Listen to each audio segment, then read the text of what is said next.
В Павлодарском государственном университете определили лучших студентов Серпін. По этой программе в Казахстане обучаются около 16 тысяч студентов. Главная цель конкурса – популяризация рабочих специальностей среди молодежи.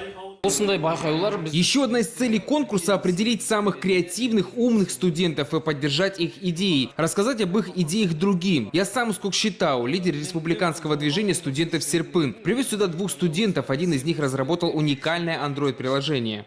В прошлом учебном году завершили обучение первые выпускники программы Серпін. Это в вузах педагогических специальностей, в технических и профессиональных обучениях. Это уже был 2-й выпуск. На сегодняшний день трудоустройство составляет более 60%.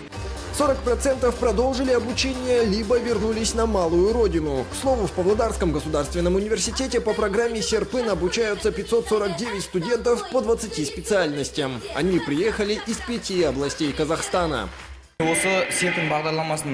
Программа отличная. Она дает нам возможность выйти за рамки, покинуть зону комфорта, найти новых друзей, новые пути для воплощения в жизнь наших идей. Мне здесь очень нравится. В ПГУ дружелюбные студенты, преподаватели. Я хочу остаться работать в этом регионе.